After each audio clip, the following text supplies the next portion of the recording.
주의 말씀을 기도하겠습니다. 시작. 그 별을 바라보라. 먼저 시작. 그 별을 바라보라. 아멘. 기쁜 성대를 맞아야 우리 주님의 무한하신 축복이 여러분이 함께 하시길 축원합니다. 아멘. 예수님이 태어나실 때 천군과 천사들이 전하여 준 대로 예수 그리스도의 나심은 가장 크고 기쁜 소식이었습니다. 우리가 메리 크리스마스 했는데 이 크리스마스를 당하면 의례에 생각되는 것들이 있습니다. 말하자면 크리스마스의 상징이 있죠. 가령 산타클로스죠. 산타클로스. 이 산타클로스 할아버지는 크리스마스의 상징이 됐어요. 술록이 끄는 썰매를 타고 붉은 모자에 붉은 옷을 입고 흰 수염을 날리며 오시는 산타클로스는 사람들에게 소원대로 선물을 나눠 주시는 분이었습니다. 그리고 집집마다 교회마다 뭐라죠? 크리스마스 트리라죠. 이 성탄 트리는 역시 크리스마스의 좋은 상징이 되었습니다. 이 산타클로스는 예전에 그 성자예요. 그 중세 시대 가난한 사람들에게 그 선물을 주시는 성탄절에 선물을 주시는 성 니클라우스를 이 지금 영어 발음을 해서 산타클로스 이렇게 된 거고, 이 성탄 트리는 처음에 누가 했냐면 마틴 루터가 했어요. 이 마틴 루터는 독일 사람이거든요. 독일에 가면 이 전나무들이 많습니다. 이렇게 해서 이 트리의 원형이 잣나무거든요. 잣나무인데 이 나무가 아주 곧게 뻗고, 나무가 곧고 이파리가 이렇게 옆으로 이렇게 뻗어가지고 아주 이쁩니다. 그래서 성탄절날 마틴 루터가 이 작은 나무를 베어다가 집에 장식해 놓고 성탄절날 그걸 기념해서 촛불을 걸었다고 합니다. 그래서 기념으로 해서 이게 이제 이 성탄 트리의 그 원형이 된 거예요. 그리고 오늘 봉독한 말씀에는 크리스마스의 중요한 상징인 인물들이 있죠. 그들이 누굽니까? 바로 동방박사들이에요. 그리고 이 동방박사들을 여태까지 동방에서 온 이 박사들을 멀리서 여태까지 예루살렘까지 이끌고 온 게 어떤 분입니까? 바로 별이죠. 예. 이 별이 동방박사들이 이끌고 왔어요. 이 동방박사들은 이 학자들이 하면 페르시아 박사들이라고 지금 얘기를 합니다. 첫 번째로요, 그 별은 동방박사들을 아기 예수께 인도했죠. 동방박사들은 유대인의 왕이 태어나면 의뢰의 유대의 수도인 예루살렘에서 태어났을 것이라고 생각을 해서 예루살렘에 들어갔습니다. 그러나 그들의 생각은 틀렸어요. 동방박사들은 별을 따라 다시 베들레헴으로 내려갑니다. 그리고 거기서 아기 예수님을 만날 수 있었어요. 저는 이 동방박사들의 믿음이 대단하다는 거예요. 왜냐하면 당시 베들레헴은 작은 고을이에요. 그것도 마구간에서 태어난 아기 예수님을 맞이했습니다. 그들의 믿음이 흔들릴만도 하죠. 우리가 이렇게 고생해서 왔는데 이 조그마한 동네 베들레헴, 그것도 집도 아니고 마구간에서 태어난 이 아기가 우리가 기다리는 메시아인가? 우리가 기다리는 그분인가? 의심이 들 수도 있어요. 그러나 그들은 믿음을 가지고 그 초라한 집에 있는 아기에게 경배했다. 좀 동방박사들의 그 숭고한 지식과 또 그들의 그 믿음을 저는 높이 평가합니다. 본문 마태복음 2장 9절 말씀 함께 있습니다. 시작. 박사들이 왕의 말을 듣고 갈새 동방에서 보던 그 별이 문득 앞서 인도에 가다가 아기 있는 곳 위에 머물러 서 있는지라. 아멘. 옛날 이스라엘 민족이 광야에서 40년간 광야 생활할 때 낮에는 무엇이 이끌었어요? 구름기둥이 이끌고, 밤에는 무엇이 이끌었어요? 불기둥이 이끌었어요. 상징이죠. 예, 이끌음의 상징이에요. 낮에는 구름기둥, 밤에는 불기둥이 인도했습니다. 동방박사는 누가 인도했어요? 별이 인도했다. 그럼 우리에게는 상징이 있는 거예요. 예수 그리스도. 예수 그리스도가 과거 구약에서는 구름기둥과 불기둥의 상징이 되는 거예요. 신약의 동방박사들에게는 별의 상징이 되는 거예요. 우리에게는 누가 상징이 되는 겁니까? 예수님이 우리에게 상징이 되는 거예요. 우리에게는 구름기둥이요 밤에는 불기둥이고, 우리에게는 동방박사들의 별처럼 우리에게는 예수 그리스도가 우리의 별이 되는 줄 아시기 바랍니다. 인생의 별이에요. 우리는 예수님은 우리를 이끄시는 분이에요. 그분이 하나님 우리를 인도하십니다. 예수를 통해서 갈 길을 못 찾고 방황하는 사람도 있고요, 잘못된 길에서 허덕이는 사람도 있어요. 자기 생각대로 가봤는데 막다른 길에 다다른 사람이 있어요. 그들에게 별이 나타났죠. 그분이 누굽니까? 예수님. 그분이 예수 그리스도가 우리를 인도하시죠. 우리 인생에 우리 인생의 별이 누굽니까? 우리 인생의 구름기둥과 밤에 불기둥이 누굽니까? 바로 예수 그리스도가 되는 줄 아시기 바랍니다. 이 성탄절 아침에 우리를 아기 예수님께로 인도하시는 이 동방의 별을 바라보고 저와 여러분이 쫓아오시기 바랍니다. 인생에 있어서 예수님을 쫓는 저라는 것이 바랍니다. 두 번째는요, 그 별은 동방박사들을 예수님께 머물게 했습니다. 동방에서 보던 그 별을 바라보고 앞서 인도하는 곳으로 따라가다가 별이 머무는 곳에 그들 같이 섰습니다. 그것이 바로 아기 예수님이 태어나신 그 베들레헴의 마구간이에요. 이제는 누구에게 물어볼 필요도 없습니다. 어디로 가야 새로 태어나신 왕을 만나게 되나 염려할 필요도 없어요. 그 별이 머무는 곳에 그들도 머물게 되었습니다. 그들의 마음이 안정을 찾았어요. 동방의 박사들이 그 별을 바라볼 때 머물게 된 것처럼 주님을 바라보고 그 안에 거둘 때 참된 마음의 평안을 찾게 되는 줄 아시기 바랍니다. 시편 57편 7절 말씀입니다. 함께 읽습니다. 시작. 하나님이여 내 마음이 확정되었고 내 마음이 확정되었사오니 내가 노래하고 내가 찬송하리이다. 아멘. 하나님을 만나면 마음이 확정되는 거예요. 하나님을 만나면 마음이 평안을 얻어요. 하나님을 만나면 동방박사들이 별을 보고 쫓아서 결국 예수를 만난 것처럼 우리도 하나님을 만나면 마음의 평안을 얻게 되는 줄 아시기 바랍니다. 주님을 바라보고 그 안에 거하는 사람은 마음의 요동이 없어요. 이제 더 이상 헤롯에게 묻지 않아도 됩니다. 서기관들에게 묻지 않아도 돼요. 유대인들에게 묻지 않아도 돼요. 내 눈앞에 아기 예수님이 계시기 때문입니다. 주 안에 거하는 사람은 행복하고 만족한 인생을 살게 되는 줄 아시기 바랍니다. 요한복음 14장 27절 말씀입니다. 함께 읽겠습니다. 시작. 평안을 너에게 끼치노니 곧 나의 평안을 너에게 주노라. 내가 너에게 주는 것은 세상이 주는 것 같지 아니하니라.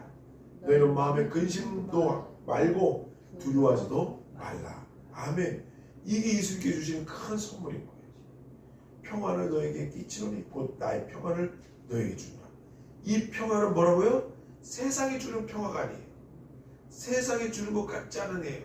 세상도 평화를 줘요. 어느 정도.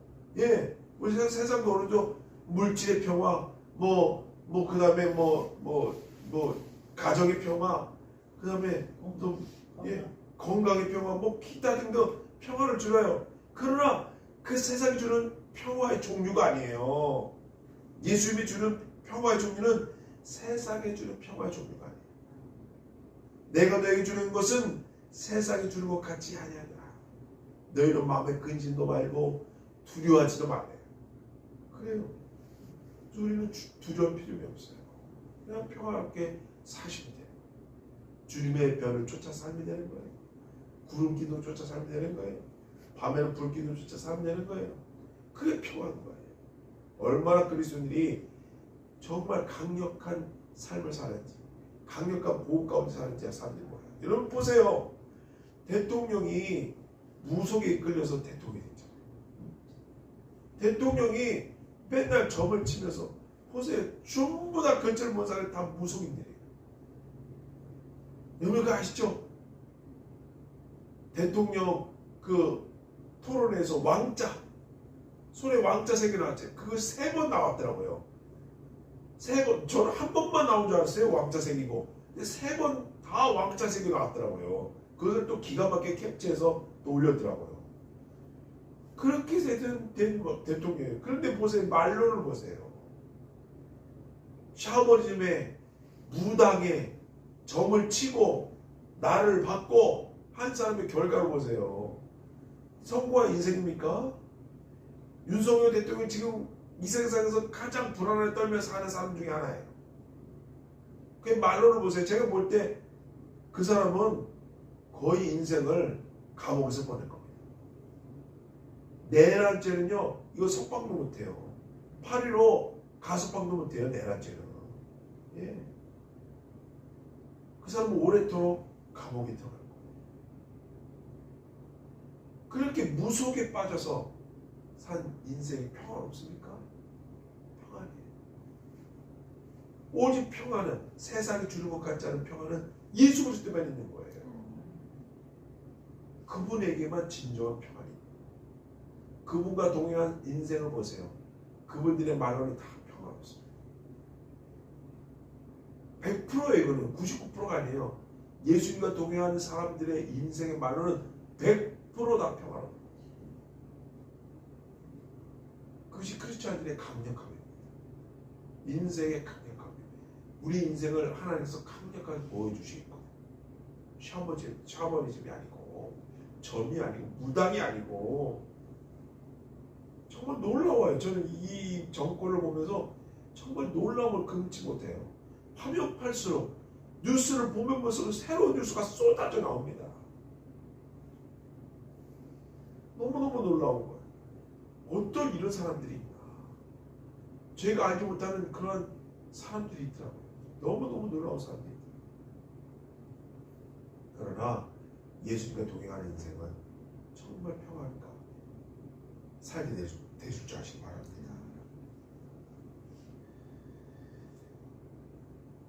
철학자 에머슨은요, 당시 청년들에게 이렇게 말을 했다고 합니다. 당신들의 인생의 수레바퀴를 저 별에다가 끌어매라. 땅에다 두지 말고 저 별에다 두라.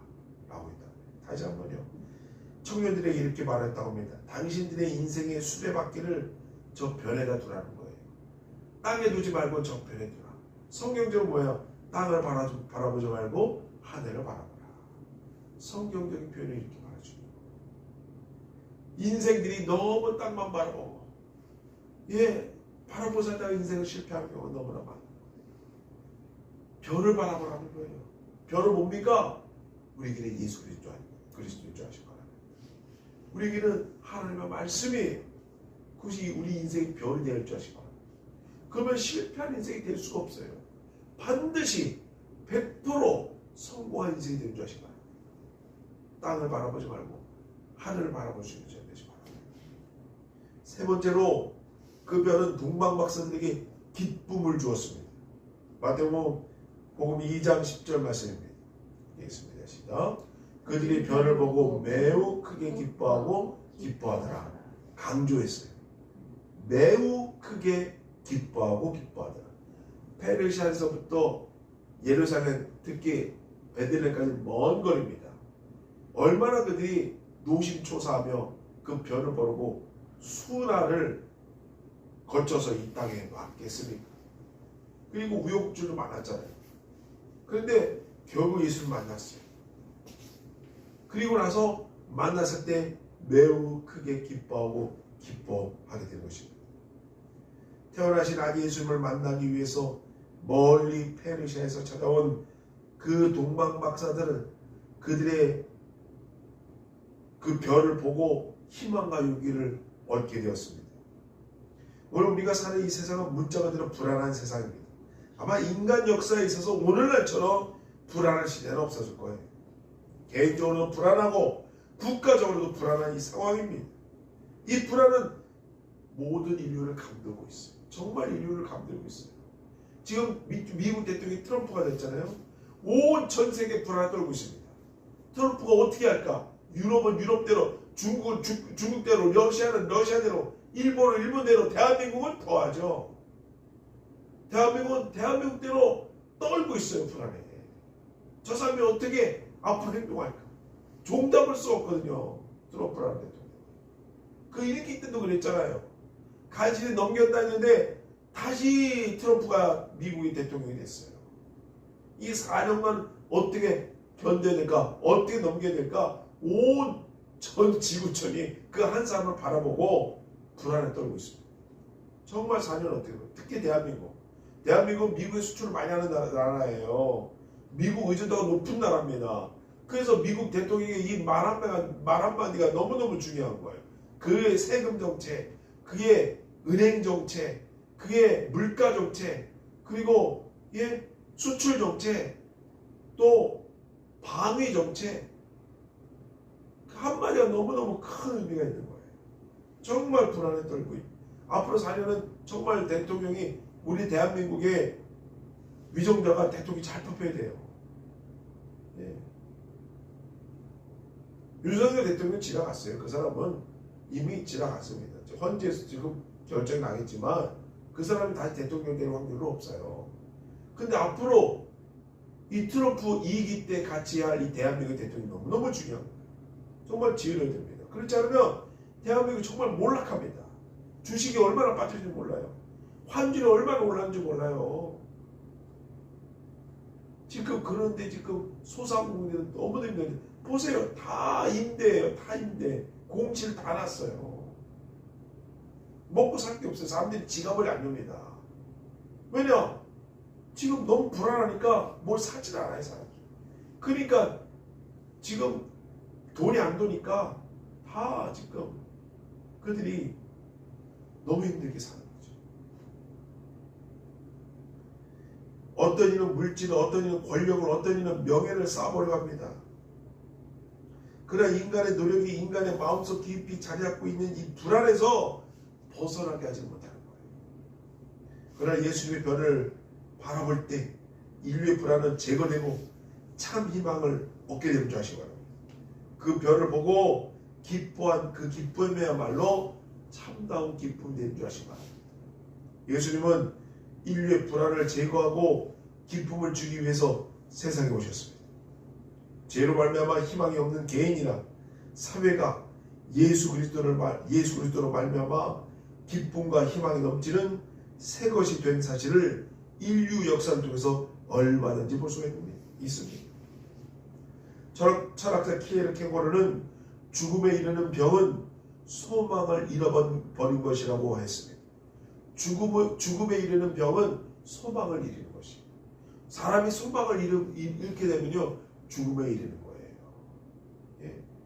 그냥 겉으로 살아 영적으로 죽은 거예요. 사람이 희망이 있어야 되는 거예요. 소망이 있어야 되는 거예요. 소망을 잃은 사람처럼 불행한 사람은 없는 것입니다. 소망이 없는 상태는 비참한 상태예요. 새벽별은 밤이 지나고 새벽을 맞이하게 될 때 유난히도 빛이 난다고 합니다. 그런데 예수님의 나심을 알리는 그 별에 나타났을 때 당시 세 종류의 사람들이 있었죠. 그 하나는 헤로드 왕이 있었습니다. 그는 이 아기가 자기 인생의 간섭이 되지 않을까, 그리고 자기 위치, 자기 세력, 자기 영향력에 어떤 침해가 되지 않을까 두려워했습니다. 다른 하나는 제사장과 서기관들입니다. 그들은 무관심했어요. 예수님이 태어나든 메시아가 태어나든 관심이 없었어요. 그들이 그것을 알았다면 동방마사를 쫓아 나섰어야죠. 그들이 그 가치를 알았다면 그 별을 보고 쫓아 나섰어야죠. 그런데 그들은 무관심했어요. 얼마나 어리석습니까? 본인들이 몇백 년 동안 기다리는 메시아가 탄생했는데 거기에 대해서 너무너무 그들은 무관심했어요. 참 그들은 등잔 밑에 얻은 거죠. 그들이 가진 가장 값진 선물인 예수 그리스도를 발 앞에 바로 두고도 그들은 놓쳤습니다. 성찬 예식과 율법 토론에만 몰두했기 때문에 예수 그리스도 곧 메시아에 관해서 그들은 무관심했습니다. 또 다른 한 종류는 동방박사들이죠. 그들이 가진 가장 값진 선물을 예수 그리스도의 발 앞에 드렸습니다. 그들은 별을 따라서 예수님이 계신 곳에 들어갔습니다. 그리고 예배했습니다. 뿐만 아니라 그들이 가지고 온 귀한 예물인 황금과 유향과 모략을 아기 예수님께 드렸습니다. 그러니까 이 동방박사는 그냥 온 게 아니에요. 정말 원대한 계획을 가지고 인생의 큰 계획을 가지고 온 거예요. 그리고 이들에게 너무너무 중요한 거예요. 이 별을 쫓아서 예수님을 찾는다는 것이 그들에게 인생에 있어서 너무너무 중요한 거예요. 그래서 그들이 가진 값진 보석인 황금과 유향과 모략을 가지고 내가 이 왕을 만나면 드려야 되겠다 라고 가지고 온 거예요. 정말 대단한 믿음이죠. 오늘 우리는 그 별을 바라보며 어떤 반응이 있어야 됩니까? 오늘 성탄절 아침에 그의 별을 바라보고 보시고 생명의 길을 찾으신 저를 되시 바랍니다. 동방박사들처럼 가장 값진 예물로 주님께 예배 드신 저를 되시 바랍니다. 동방박사처럼 아기 예수님께 경배하시는 저와 여러분 되시기 바랍니다. 이제 함께 기도하기 원합니다. 주님,